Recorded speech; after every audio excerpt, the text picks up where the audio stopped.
Good timing, puppy.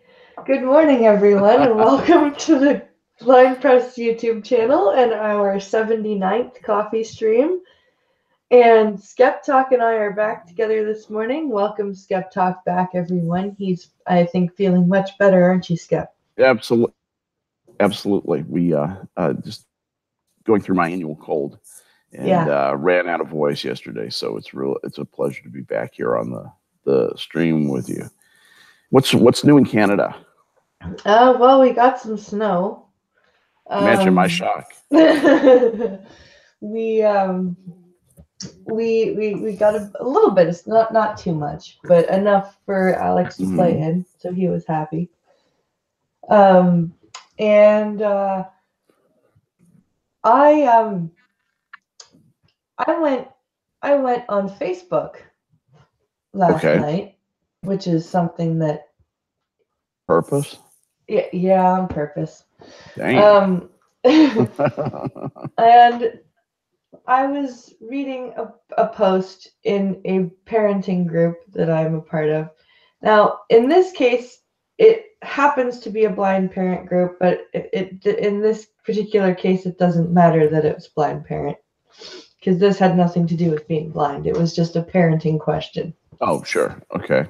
And this poster had a question about what do you do when your child is friends with a child that is manipulative and tells your child to lie and threatens to leave if your child doesn't do what they want your child to do or play what your child wants to play. And what do you do when your children when this is happening at the age of like 4? Okay. This was the question. And a bunch of people were saying common sense things like, well, you did the right thing by calling out the lying and saying that we don't lie in this house. But she said that the poster said that she told the 4-year-old not to disrespect her. And I said I wouldn't have used that word because that's a huge word to a 4-year-old. I would have just said straight out, don't lie. We don't lie in this house. Just straight up, you got to teach young kids that that's what that is. That's a lie. You don't lie.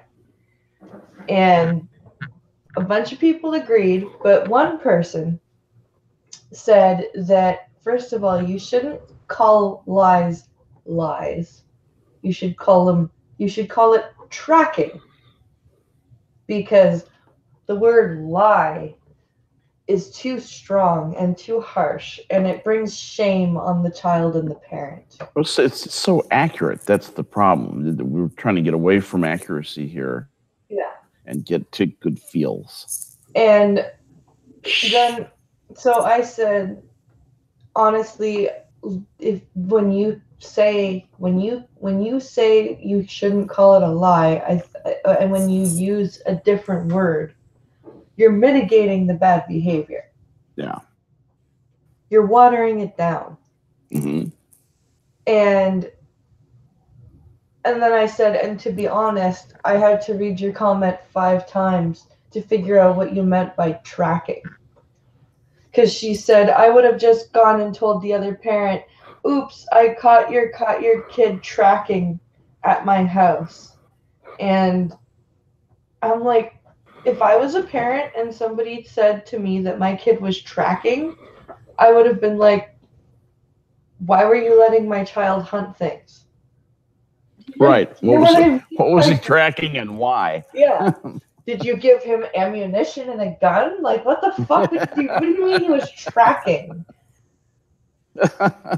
And so after me and somebody else said that, she changed it from saying that lying is parent shaming to directly saying that a child is lying is shaming the child. Okay. And I said this to Pincalo last night, and Pincalo said, "Well, how the fuck do you get morals Mhm. if you don't feel shame at some point?" That's right. Because, and it's true, like, and there's a difference between, like, what I would call shaming a child is what used to happen to me, where my mother and I would get into it, and she would either, discipline me, or whether I thought it was discipline or whether I thought it was too far, it's neither here nor there. She would punish me, but then she would call family members and tell them, guess what she did, very loudly so that she knew I could hear her doing it. That's Yeah. shaming. Yeah, that is shaming. But calling out your child's bad behavior to your child Mm-hmm. and addressing the bad behavior to your child, or, if it happens to be somebody else's child and you go to the parent and you say, listen, little Johnny, I heard myself, little Johnny, whisper in my son's ear to tell your mom, to tell me a lie, and I just wanted to let you know that behavior is not okay, and if it happens again, he's gonna have to go home for the day. That's not parent shaming either. Man, to tell a child that they're wrong is to love a child. If they're wrong and they're doing something wrong, if you love them, you will tell them. And my philosophy with disciplining children was I told them what they did that was wrong. I didn't hit my kids, but I made them feel bad. And believe me, I've got the verbal skills to do it.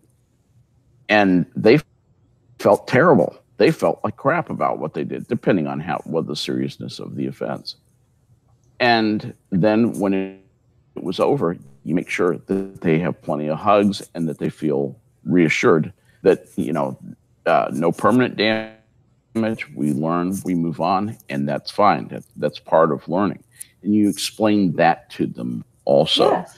But that's a harder conversation to have than say, so your teacher said that you were tracking at school today, so I made you a cake, and here is your favorite toy, and we'll just sit and be in our safe space here and think about tracking and ask ourselves, is it a good idea? Well, the kid's confused. All they know is that they lied, got away with it, and when they came home, everything was wonderful and easy. Yeah.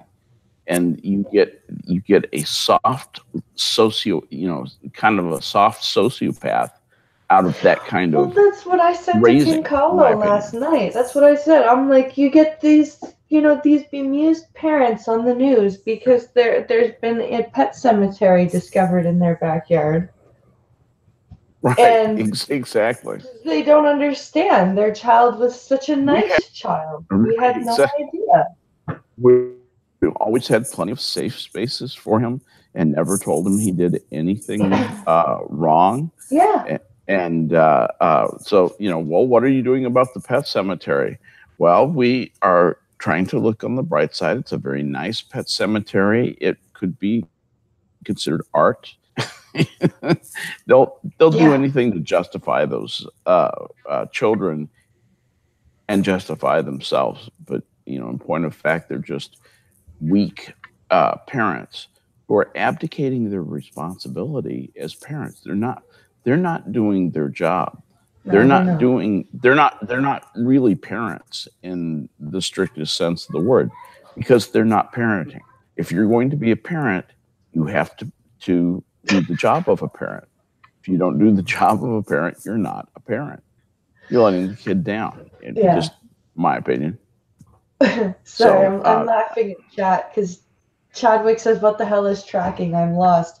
Chadwick, tracking is what I know. Tracking is what the commenter that I was disagreeing with suggested that you call lying, because somehow those two words are the same. Right.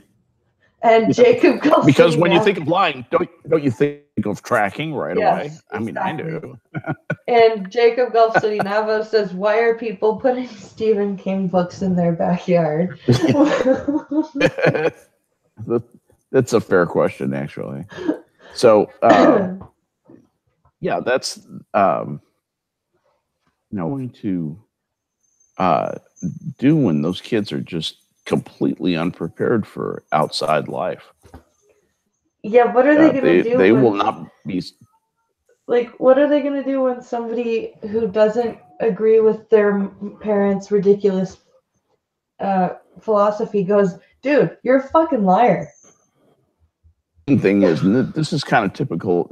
This is something that people, modern liberal educators, believe in. That if that kid went back to school and said, my mom yelled at me for lying yesterday and told me that I don't get to do Nintendo for 2 weeks because I lied and blah blah blah blah. That's the kind of thing where I know very well a school educator who would say, that's bad parenting. I'm calling CPS. Abuse. That's abuse. That child was not made to feel safe when it went home after a tracking episode had occurred. They'll always use the passive voice. The tracking episode had occurred. Not that my child lied, not that this child lied, which is the correct statement. They'll say a tracking episode occurred in this child's life, as though something else was responsible for it. Everything about that is about avoiding responsibility, avoiding confrontation, avoiding anything that is remotely potentially uncovered and uncomfortable. Excuse me. It's all good. And where was I going with that?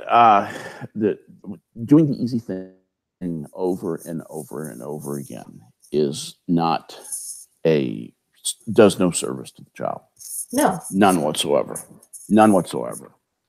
Does nothing but take that kid and not teach them important lessons that they're going to need in life. And they go out and they lie and they're cheat and steal, and nobody's giving them safe spaces, and they fail time again until they turn into these little sociopaths and do something. Sometimes they do end up doing something terrible, and they at least have terrible lives. I really think this is a huge problem, is the way that we don't confront problems head on when children are young. That's where all this, that's how millennials are produced. And what I'm saying, the stereotypical millennial, the 15-year-old incel in the basement, or the 20-year-old incel in the basement who is never going to have a job, never going to have any, never going to contribute anything to life, other than just being. And it's sad. Like, you get, like Blind Girl says, these college kids now are a product of this process, that don't say lying, don't use capital letters, Right. microaggressions, like, it's like what the few times that Alex's teachers have said that we've had incidents at school, I don't wait till we get home, because I let them. I want to show the teachers too that he's not to get away with crap, and I've had to tell the teachers, like, they've actually asked me, how do you get him to follow direction? And I'm like, by directing him. Don't ask him to do something. You tell him. He's 4. He doesn't have a choice. Exactly right. Like, exactly right. And they get it. You can train your children to where they will habitually obey you, where that's the norm, even if it's uncomfortable, even if it's something where you have to encounter an uncomfortable situation. If you teach them that's not the end of the world, and that you can work through anything. If you can work through anything together, then you'll find that that you can work through anything together. Then the bond between parent and child becomes stronger, in my opinion. And I can tell that Blind's dealing with kid stuff right now. So I'm going to kind of Yeah, read back your chat. I'm gonna quickly go and turn his video game on, and I'll be right back. No worries. We got this. We're going to read chat for a minute here. Scott, most young people, and I am a young person. I hear you. If I were a part of the millennials right now, I would be just shaking my head, just wondered, what the hell happened? Let's see. Chadwick says, shouldn't the teachers be trained on how to do those things? My kids' teachers ask me stuff like that too. And I always think, why the hell did you go to school if you don't know how to get it? Basically how to train a child and how to deal with that. And that's a fair point. Unfortunately, the liberal education establishment in both Canada and the United States and many other Western countries is one of these, we don't confront, we don't have difficult moments, and we call things like lying tracking so that we don't hurt the child's delicate psyche. And in respecting that delicate psyche to death, we fail to train the children and really do them no service. And that's how you end up with these little selfish, completely self-centered, thoughtless jerks who go through life demanding stuff and never really contributing anything to life. So, and that's why the world is going to end soon. It sounds pretty hopeless the way I put it sometimes. I don't mean that. There are good people amongst the millennials. It's a huge problem, though, and so forth. Gunfox says they don't have a choice, and I would love to break them, crush their little feeble minds. I hope you have a lot of kids, Gunfox. I think that's I think you'll enjoy that. Let's see. Blind Girl says, I challenge a soft snowflake to raise a kid with low functioning autism. Yeah, I hear you. They would fail. It's probably absolutely true. And I live with my stepson who's on the spectrum, and he's 40 years old. And lives at home, but works and so forth. Just he has some characteristics that needs a little bit of help with, and but has never taken a dime in state money, and has always worked and buys his own clothes and car and all that sort of thing. So I'm very proud of him. Let's see. Blind Girl, and what happened was the No Child Left Behind movement. Yes, where kids were taught they deserve things without it earning them. I agree with you completely, Blind Girl, and I would even add to that, the No Child Left Behind movement was part of this business where, the class will move along the slowest child in the class. Okay, so everything was dumbed down to even math has been dumbed down to where it is so cumbersome and so granular, and you almost wonder how anybody learns math anymore. I was helping my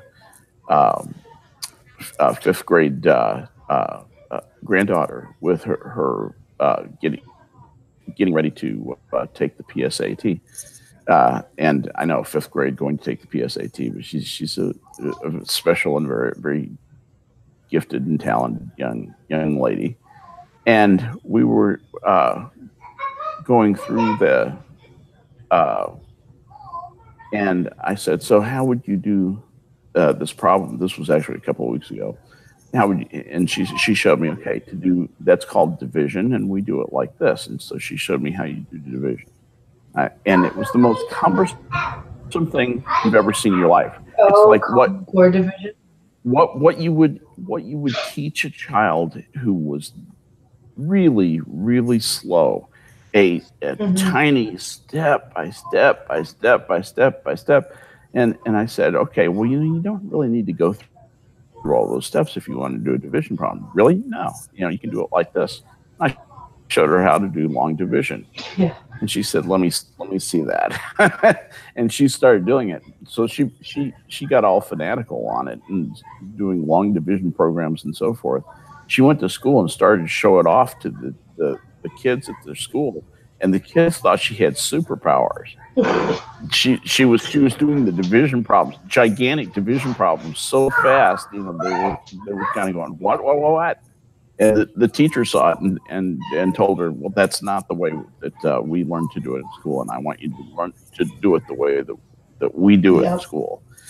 And I told this Bella, I said, do it the way she wants you to do it, but I want you to remember how to do that. And she said, oh yeah, I'd much rather do it she would, because it's a more compact and efficient way, you know. And but being as they dumb everything down so that they can successfully teach long division to a potato. Okay. And so you have to, everybody, even the smart kids, have to learn the potato method, you know, to do long division. That's what obtains today. That's the situation in elementary education right now. And until we get a little bit more realistic about the differences between children and stop pretending they're all exactly the same little potato, and that different kids have different capabilities and different abilities to learn, and in fact do learn in different ways, we're going to continue to have this problem. That's my rant about that. Opinion discussed. When I saw a video, it took like 5 minutes to solve one sum. It's exactly what it is. It's long to do math that way. And I'm not teaching them any of the exotic stuff. I thought about teaching my kids. Two of my grandkids, I think, could learn what's called the Chisholm-Bott method, and that's the one where you can do multiplication problems in your head. And it's a way of keeping track of what the digits are. And you see these kids, they'll multiply a 7-digit number by an 8-digit number and get exactly the right answer in the space of 15 seconds using something called Chisholm-Bott. And so I thought, I ought to teach them that, you know, because I learned it years and years ago, and it's a pretty cool thing. You actually literally do it by counting on your fingers, but what you're doing is you're counting certain digits and to it that you have to learn, and you can do it. Anyway, be that as it may, let's see, Alfred Keith says, in the UK, we put the kids with difficulties in their own class. Well, it's, you know, that's what we used to do. Yeah, that's what we used to do, and back to that wisdom at some point. But you know, they mainstream everybody, and they say everybody is the same, no matter what your abilities are. And so now you have, you know, the crazy things that are happening at the university level, where Berkeley now will give you the same credit, okay, for taking stellar evolution, which is math and physics like you can't believe. Okay, very intensive.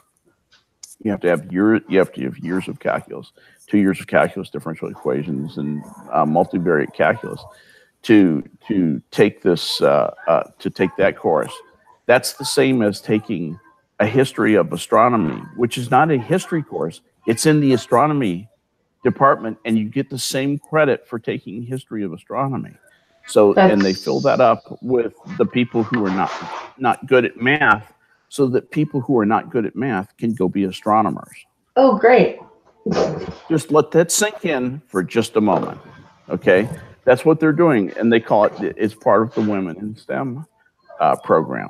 And of course, the other thing is that they won't let white males take the history of astronomy course unless there are seats available after everyone else, people of color and women, have registered for the course.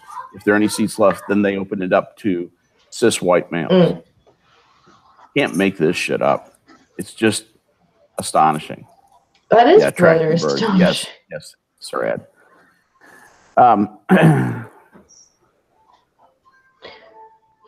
So I saw something else on Twitter, actually.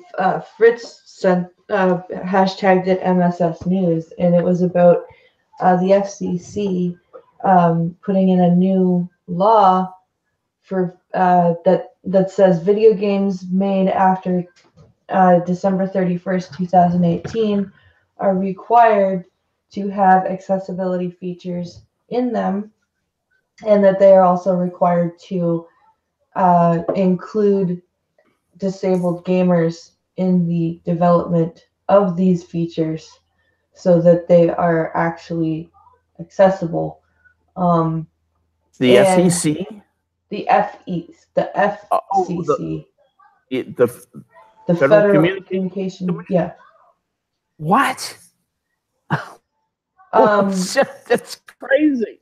And Why? but the author of the article was saying that these things will kill certain genres of games, like fighting games, because the act is now saying that certain modes, or there has to be one mode that, like, if you say you have motor skills issues, yes. There has to be one mode in the game that offers gameplay that is amenable to that somehow. Or really? There has to be one mode in the game where, if you're deaf, you don't need audio cues. Or so I'm just thinking, so make an accessibility mode that you can play if you want to, right? And then have the rest of the game. But the author of this article is basically sitting there going, in this is paraphrasing, but in short order, saying basically that game accessibility is going to kill gaming.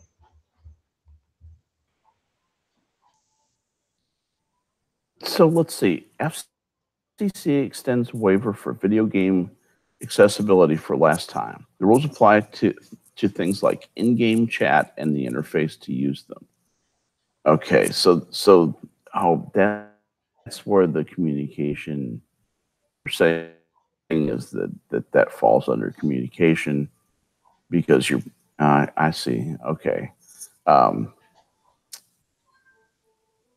So the federal accessibility laws created in the 80s and 90s in the U.S., and that's behind the 2010 21st Century Communications and Video Accessibility Act, is to make sure that federal accessibility laws created in the 80s and 90s were updated to include new digital and communications technologies. The part of the act pertaining to video games, advanced communication servers, gaming. Think about gaming chat and the user interfaces around gamer communication has been given a year's waiver. As reported by Gamasutra, this is the third and final time games will be exempted from accessibility requirements. The new deadline is set for January 1st, 2019. Well, sounds like that has expired, and so that means that in-game communication functionality means to navigate to and operate that in-game communication. Can you hear me? Yeah, sorry. Okay, all right, that's all right. To be with disabilities now set for 1 year's time, games released on or after January 1st will be, basically to that. And I guess what can they do? Do they seize the game? Do they prevent you from distributing it? That's a tax. What that ends up being is a tax on everybody.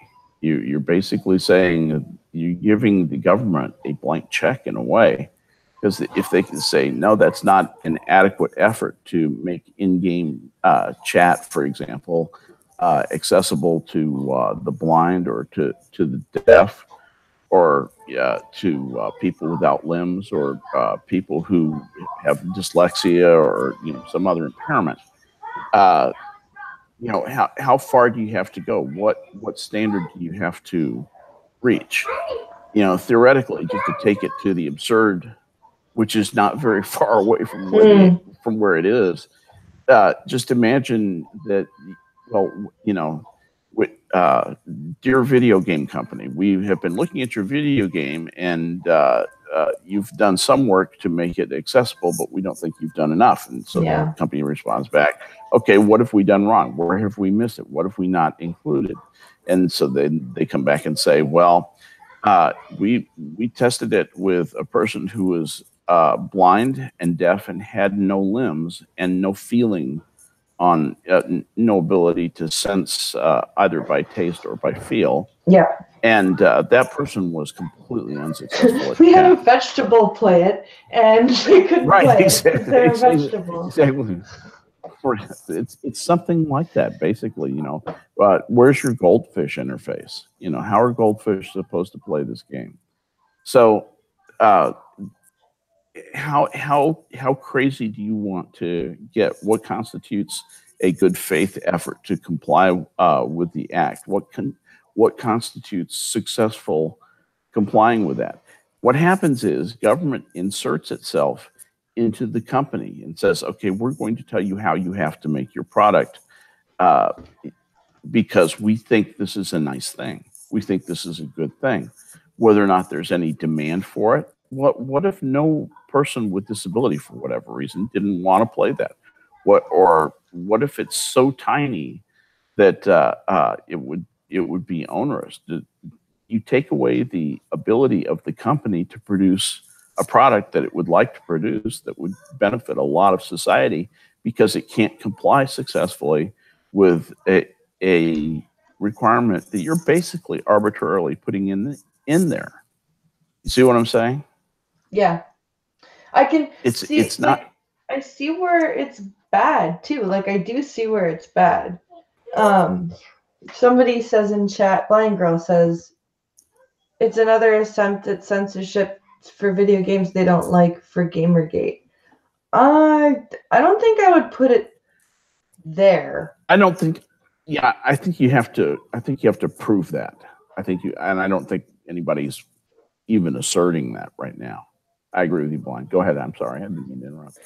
I'm gonna quickly, since it's Friday and I usually should have a guest on anyway, and Poppy's bored. I'm gonna send her the link. Oh boy. Okay. See what she has to say. Yeah.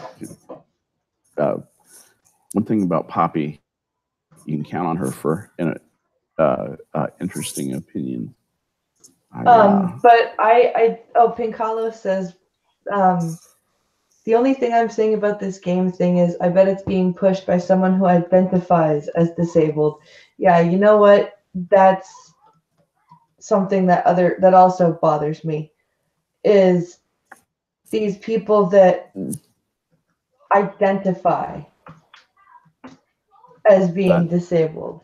Oh, that's right. How do you identify? Well, because disability is really just a social construct. It's a matter of choice. You see that, don't you? Oh yeah, totally. I totally see it. You got it. Very good. I had to. That's so dumb. Where do you even start? And it's like I remember when Me Too started up. All of a sudden, there were people who had never mentioned anything for their entire adult life who were rape survivors. Everybody wanted to be a rape survivor. And I don't doubt many of them had some horrible experience like that. My heart goes out to those legitimate cases. Yeah. But I also know they're just trying to get attention and riding along, or they want to twist something maybe with an ex who they decided now they hate. And so they turn that into a rape survivor story, just to, and it doesn't have anything to do with rape survivor or anything like that. people will lie and do anything for attention and money. There's just nothing that will.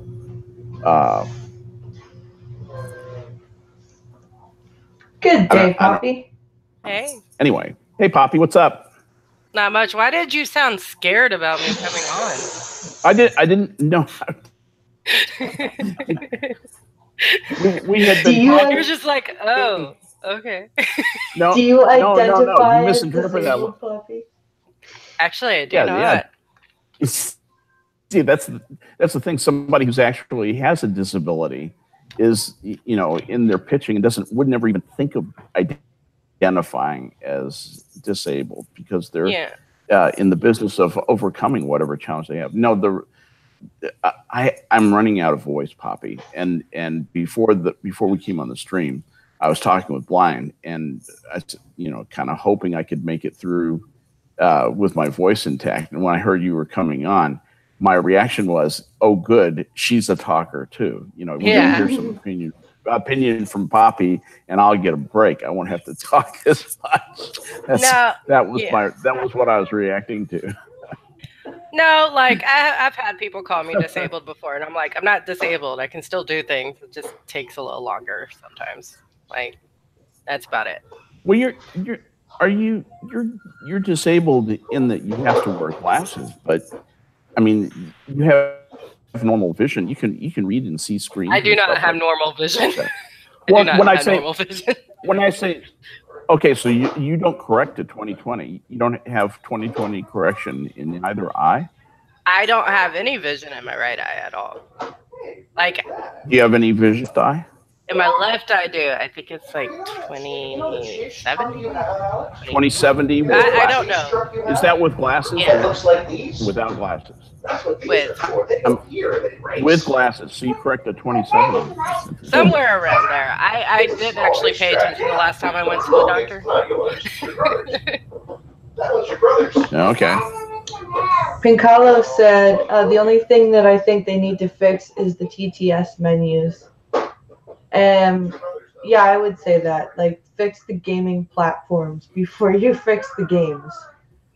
Yeah. Because I bet you if you fix the gaming platform, games will become a lot more accessible.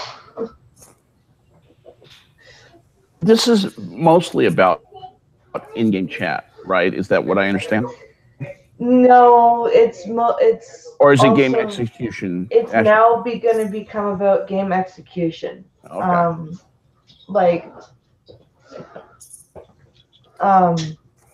Basically like game mechanics, stuff like that.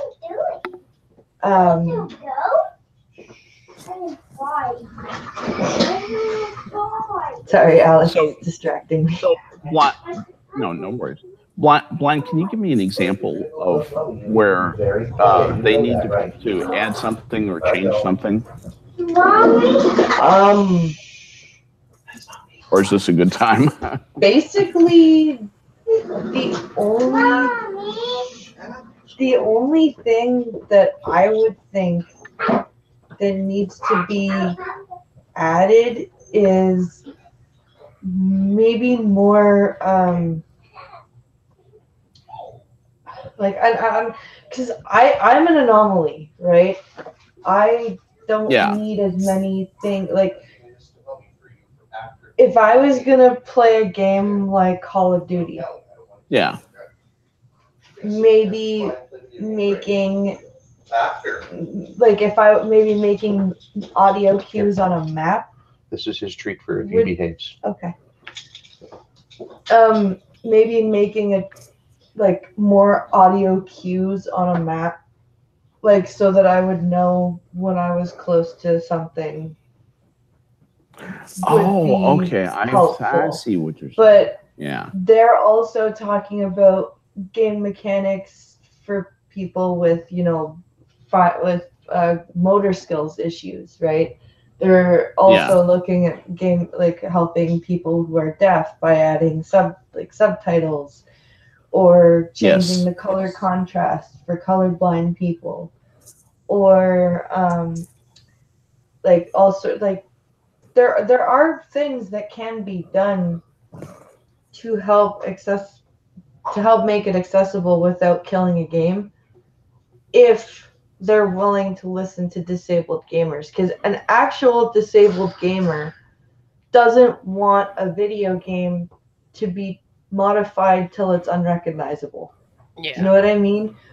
Like, if somebody were to fuck with Soul Calibur to make it super duper accessible, I would be pissed. Do you know what I mean? Well, that's ironic. Yeah, that's ironic, but I say it. Because we also don't want to feel like we're just being given things to make it easy for us. Like, we want the challenge. Most disabled people actually, when we want to play a game, we want a fucking challenge. Interesting. So we don't want the game to be made accessible so that it's just so that we get the W. Do you know what I mean? We want the game to be accessible so that we can work to get the win. So that we can play as well as our sighted counterparts, not get cheats and advantages. Yeah. And that's where I'm worried that it'll go, is that they'll work in like advantages to playing.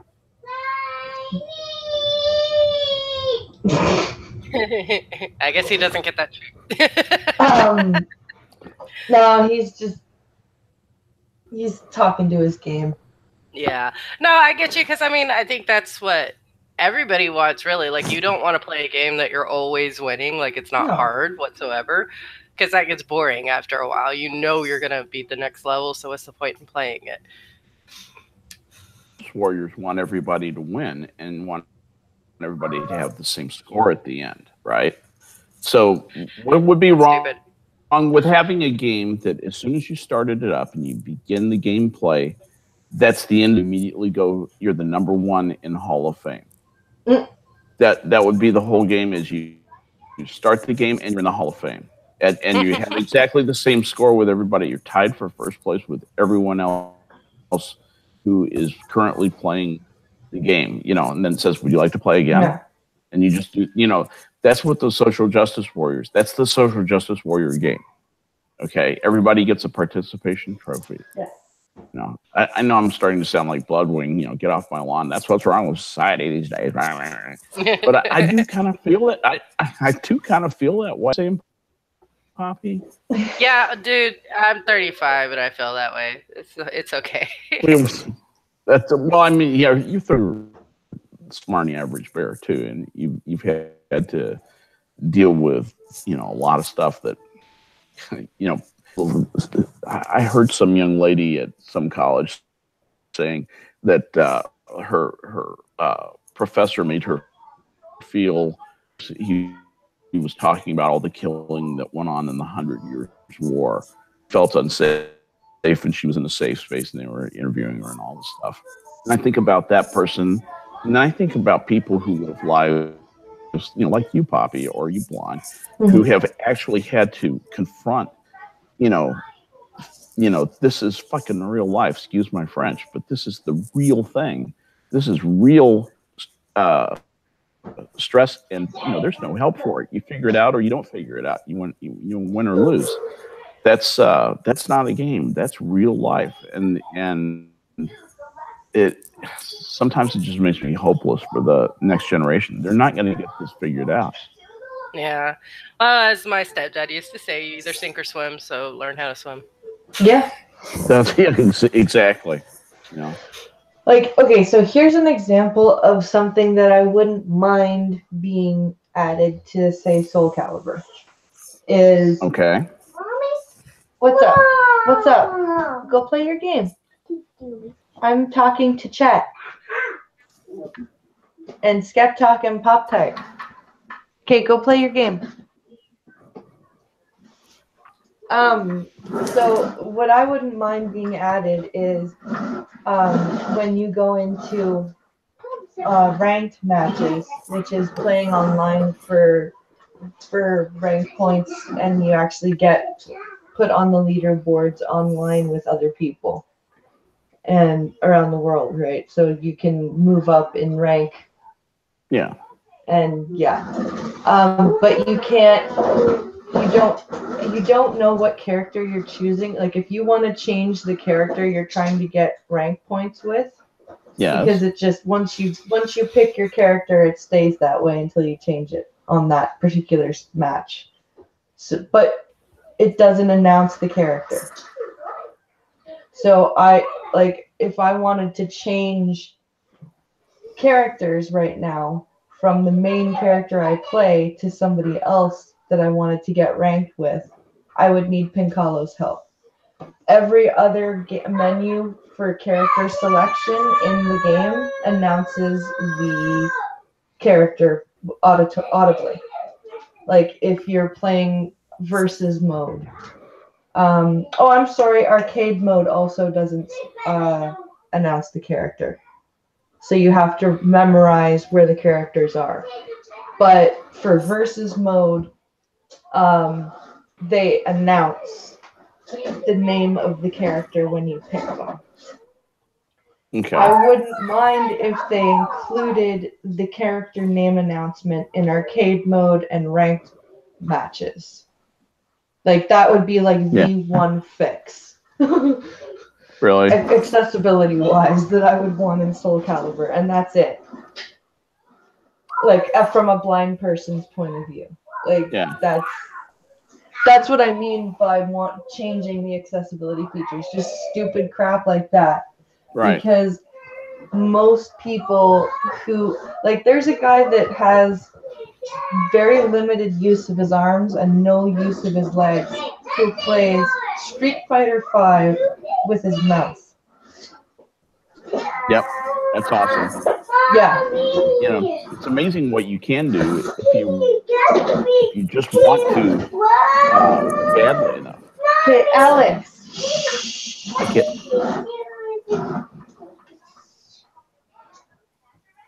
It's amazing what you can do.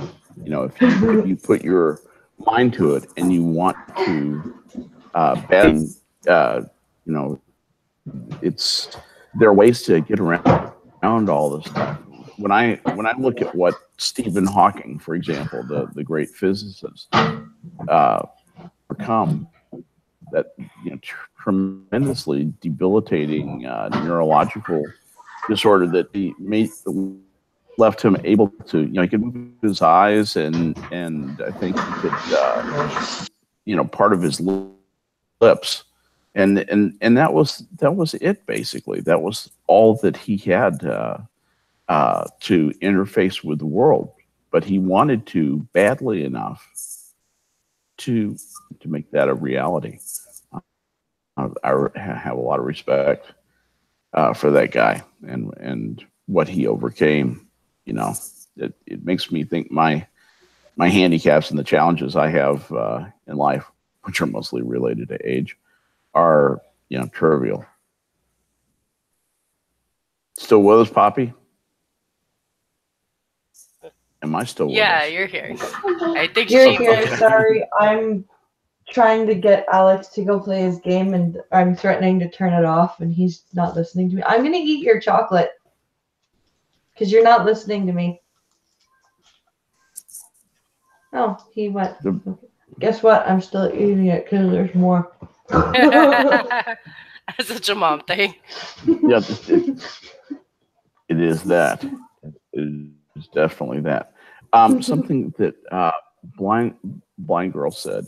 It's the same as what is wrong. It's the same as what is wrong with affirmative action. If you give them the win or the entry without earning it, you are calling blacks or minorities not good enough to get in on their own merit. I could not agree more. It's the soft bigotry of low expectations. That is a thing. And to have something say, well, we're going to get women into STEM. We're going to get women into astronomy. So we're going to let them take this history of astronomy course, and we're going to pretend that that's the same as taking a course for which you have to have 3 years of college math.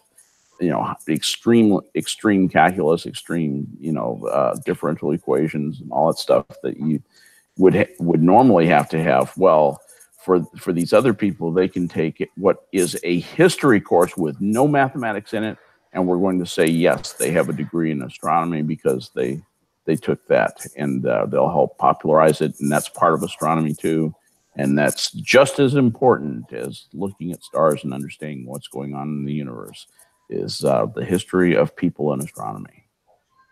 No, not as important. That's just stupid. At some point, somebody's got to stand up and say the emperor's not wearing any clothes, you know. Yeah. And I think it's starting to happen now. I think people are being the infinite demands of the social justice crowd, of the classic self-centered academic who says, you must address me this way, you must respect my pronouns and all that stuff. And they change 15 times a day, and you better keep up with them. They're posted online, so before you speak to me, you better check online to see what my pronouns are. Yeah. There's actually a guy in California who is saying this to anybody who misgenders him and attempt to press charges and this, that, and the other thing, because he considers it violence.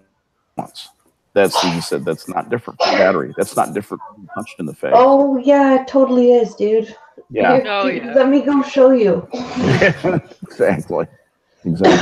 Speaking of low expectations, I saw another Facebook post from the same parenting group, except this time it was a mom whose child was blind. Baby was born blind. Yes. And this was her first child, or her first blind child. And she was saying, what are the acceptable ages for blind children to meet their milestones? And how do I know if my kid is delayed? Because he's 11 months old and like he's still having trouble sitting up and everything like that. And I'm like, well, blindness shouldn't detract from meeting like developmental milestones. Like, quite honestly, if you're concerned that your child's not sitting up properly, take him to his fucking doctor. Why are you asking Facebook people? Well, that was my question: is why are you taking this to Facebook? You'll get some of the worst advice on earth.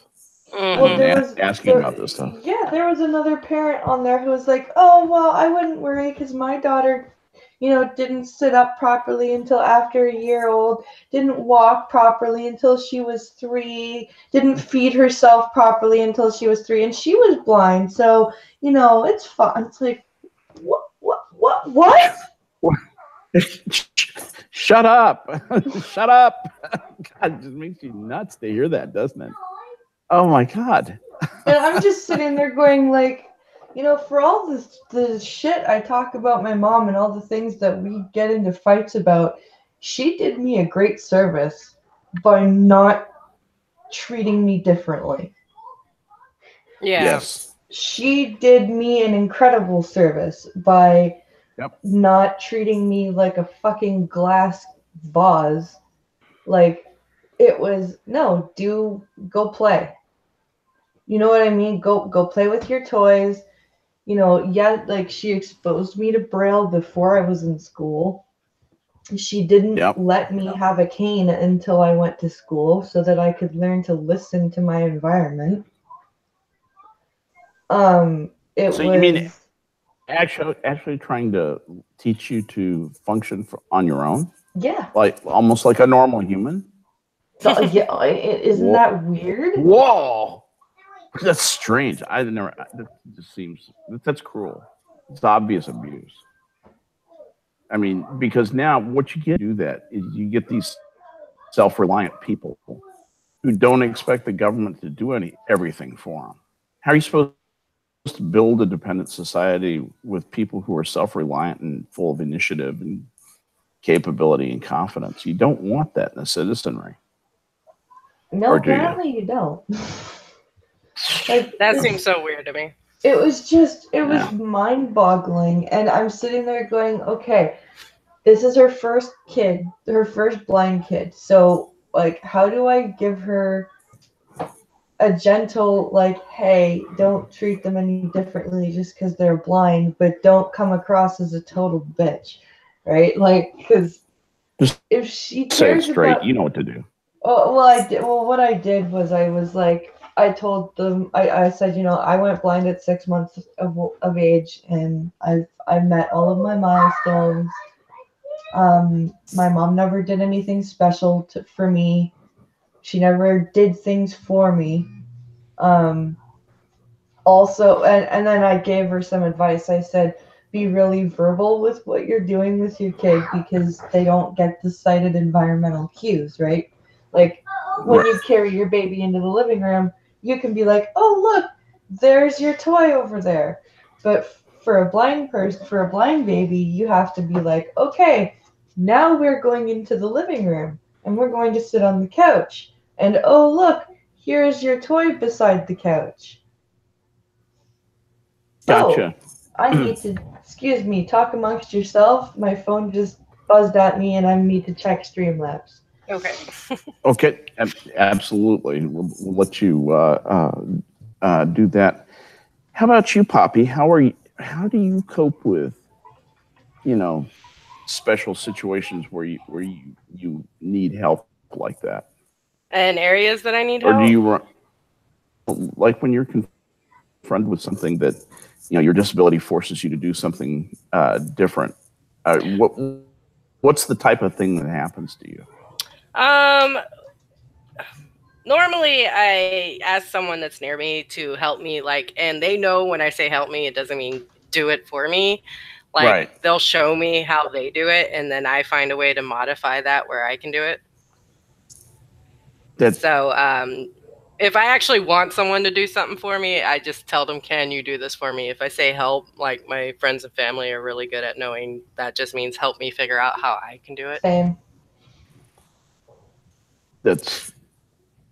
That seems awfully well adjusted. my hat's off to you, both you guys. I just this. If I was on Twitter, I would just do the finger point and say this. Yeah. What you and Blinds just articulated, that philosophy would go forward.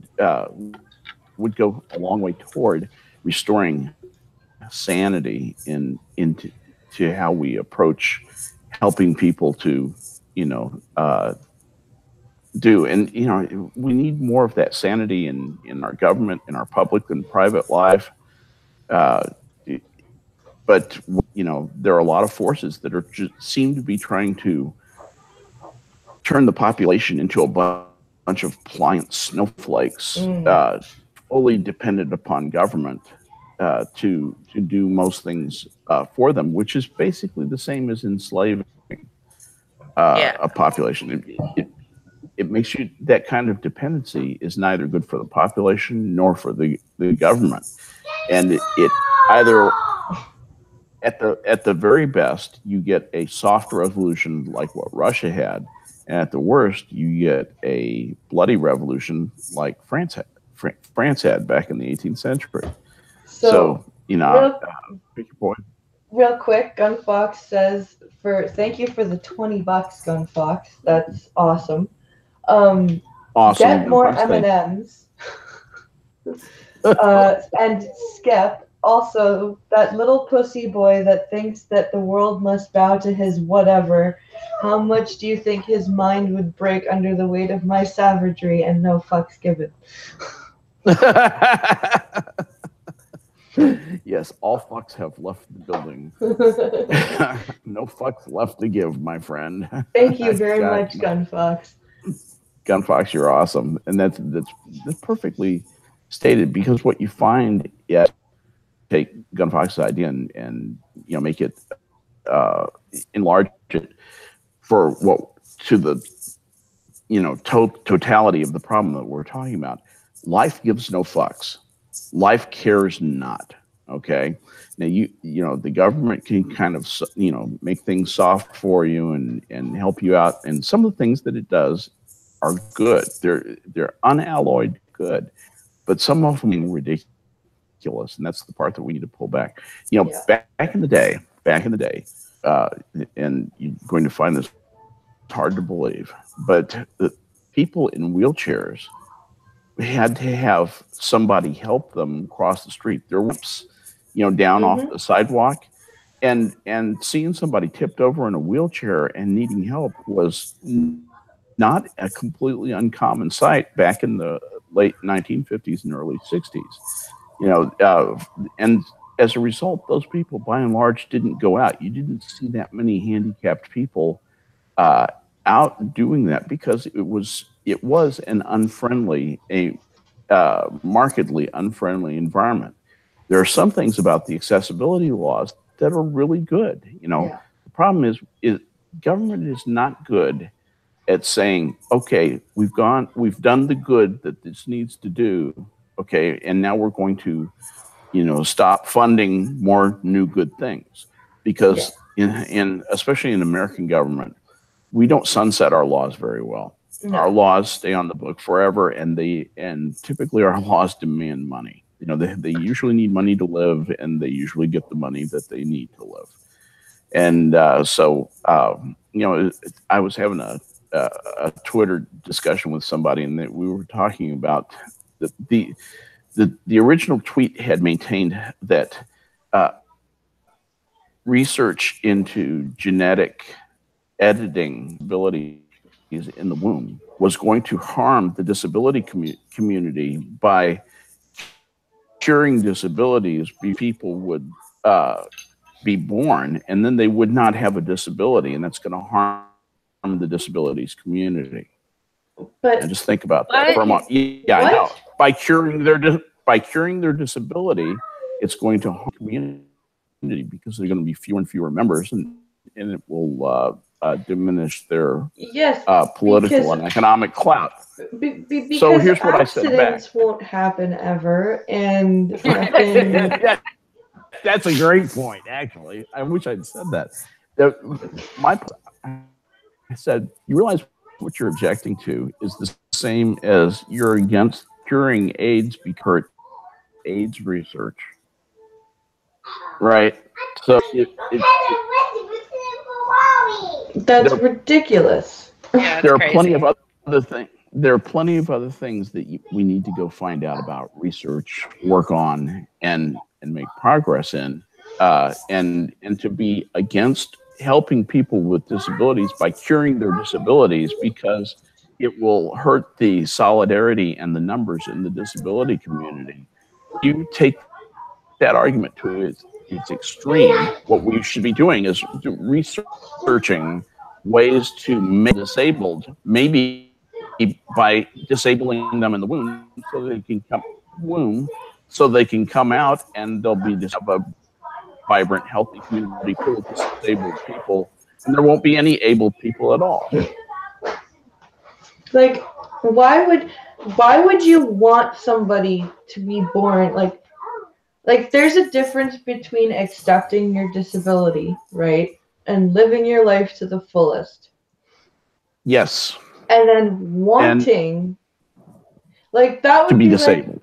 That would be like me when I was pregnant with Alex and Logan, going, "Good God, I hope they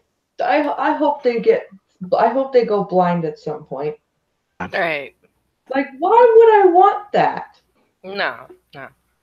Why That's would insane. you not want a healthy child? You know what that reminds me of, Blind? What? The deaf community. Yeah. They are very like university. The hearing kid's always the freak in the family. Yeah. And that's very sad to me. It is. It's sorry. The militant deaf are very much that way, and they actually believe that it's having hearing that is the disability. Yeah. Oh, I know several deaf people, and I know ones that they're cool. Like, they're totally fine with hearing people and everything. And then I know some who won't talk to me because I can hear. Like, they shun me. They don't want anything to do with me. And I find that so weird. they're like, we have our own language, we have our own community, we have our own society, we don't need you. And I'm just like, that just seems so strange. Yeah. Maniac Man is asking, Blind Press, I'm honestly curious, how do your children deal with your blindness? Like, it's normal for them, I'm sure, but do they act any different? Alex, because he's older, doesn't fully understand what blind means. Like, he doesn't fully understand that, like, what it means that I can't see. But he knows that he has to put things in my hands, or like he knows that when we're walking, he is not to let go of me. He knows that he has to tell me where things are, and that he can't just we still have to remind him that he can't point to things, but he's getting a lot better at taking my hand and showing me what he wants. Logan's starting to get there, but I think like once they get older, it'll be easier to explain. Like the other day, I had to remind Alex that I couldn't. He wanted help. He got stuck in his video game, and I couldn't help him get unstuck. And I said, I can't help you because I can't see what I'm doing. Remember, and what I said to him was what I used to say to my sister when she was his age. My eyes are broken. And he said, why? And I said, well, because I got sick. And he goes, the doctor will fix you. The doctor will help. And I said, no, honey, the doctor can't help right now. And he said, why? And I said, well, because that's just not something we can do yet, right? You can't fix eyes yet. You can't fix broken eyes completely yet. Your kid's still doing better than my whole family. They still hold stuff up across the room and like, hey, look at this. And I'm like, really? And they're just like, oh yeah, I forgot. Like, run to me to show me something. I'm like, remember, it has to be like a foot within my face, or I don't know what you're doing. And that's my whole family. That's not just my kids. That's Chris, my mom. My mom did it. My grandma still does it. I'm like, Lord. So is it things beyond a foot are just blurry? Can you see shapes at all, or you have no distinguished light and dark beyond? I can see off of color. Like I have really good range in color, but once we get like 2 feet away from my face, everything kind of doesn't have a shape to it, and the further you get, the less there is.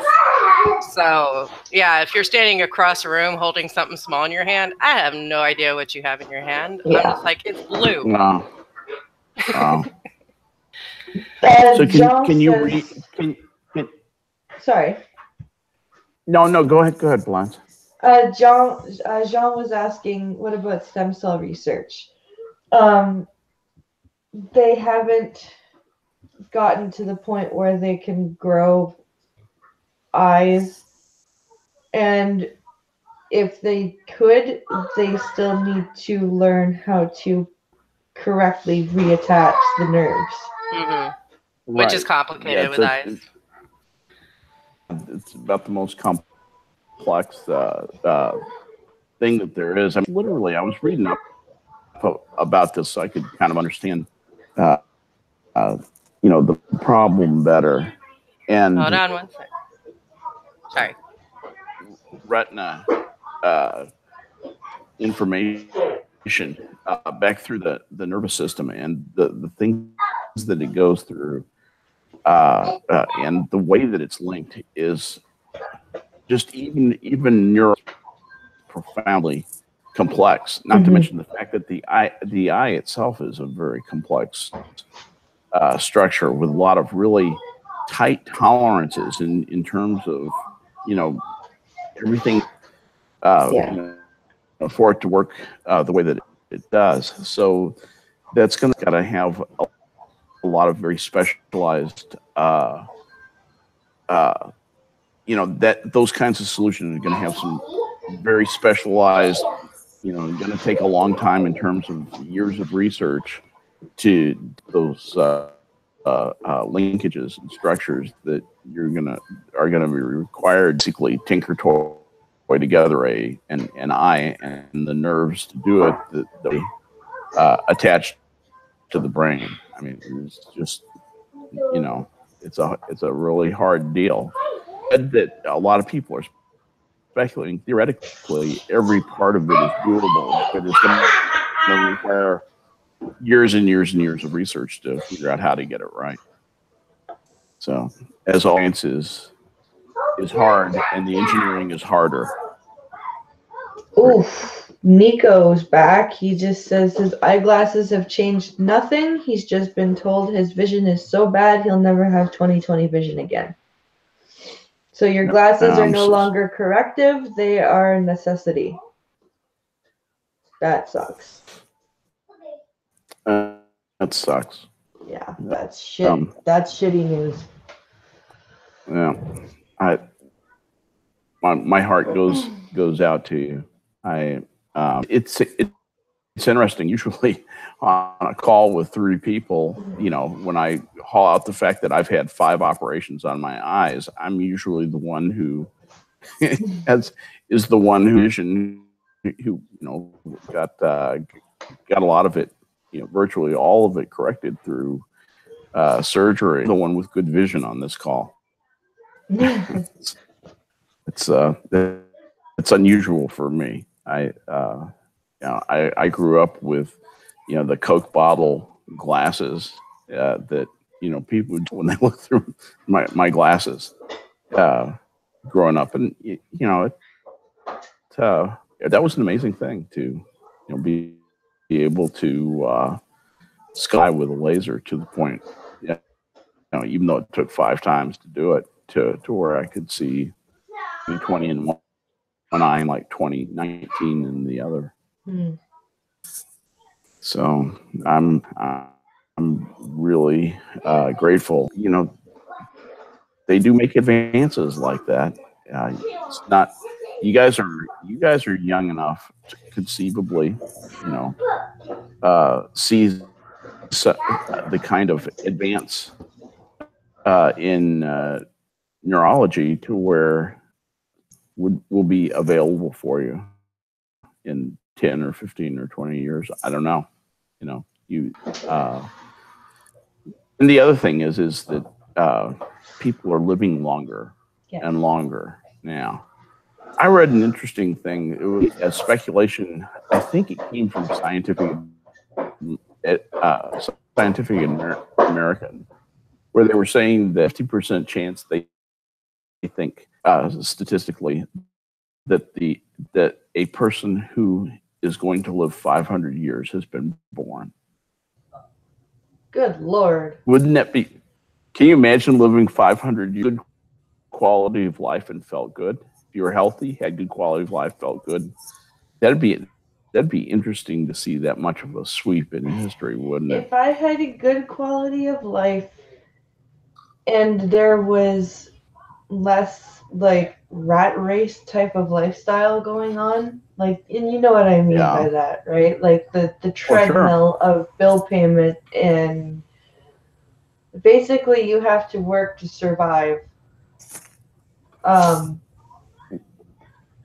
don't think we get ahead in Canada. It's very hard to get ahead in Canada. I don't think I could. I know 500. Well, let's just say you get, let's say, and how long would your childhood be if you lived 500 years?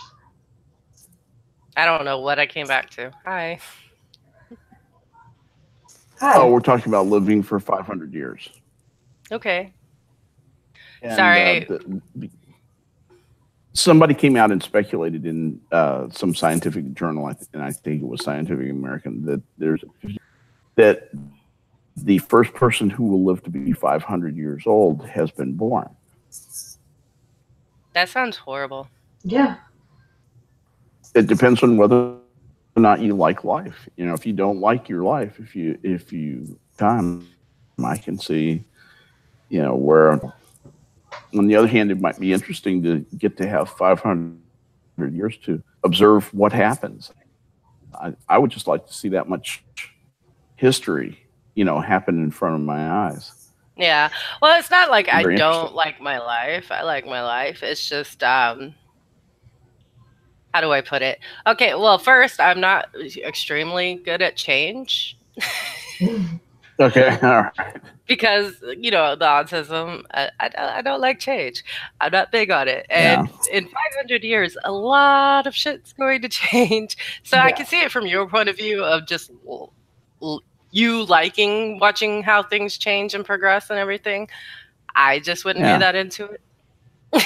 yeah. Well, I mean, And, if you think about it, that was 500 years from the year that Columbus sailed to the El Salvador, San Salvador. Mhm. The quote unquote discovered would have been discovered thousands and thousands of years before. That's how much change has happened. Can you imagine yeah. one person living? The year I was born, Columbus sailed over and discovered America, as it were, and now look at things. And the Also, year it I would just died, The Simpsons had been in its 4th season. and it's just kind of like it makes me question how much life would mean to you if you live that long. Like a lot of the reason I do what I do is I don't really think I'm going to live a really long time. So like I press forward to do as much as I can while I can. If you're going to live 500 Yeah. years, like you're not going to be in a rush for shit. It's just, like there's no pressure for you to get shit done. No, Oof. you'll be there tomorrow. Right. Like Nico brought up a point that's another thing that I could, because I deal with it too. Imagine if you told you were alive for 500 years and then you get a mental illness. oh yeah, Yeah. I was already born. I'm with that. Like I already Yeah. have it. And also like the physical pain I have all the time, like 500 years of that. Yeah, 500 Fuck. years of my low back pain, I wouldn't take that. No. So Well, yeah, I part and parcel of what I was saying, I tried to include that in there, is that you have a great quality of life, and don't have any worries and that sort of thing. yeah. In 500 years, you could spend the first 100 years making. You'd Yeah. never need to work again. I mean, you basically would be jobs, or 4 or 5 jobs, and you'd have pension money and savings money that would you'd just survive off the interest. I don't So know, once like you get that solved, of cruising. money always, it seems like prices of things constantly go up, inflation and everything. So I think eventually you'd have to get a job again. Yeah, it just depends on how much money you can accumulate and what your spending habits are. Yeah. And how good an investor you are. If you know how to invest large sums of money, it's not hard to stay ahead of it to where you don't have to, go to work every day. I know.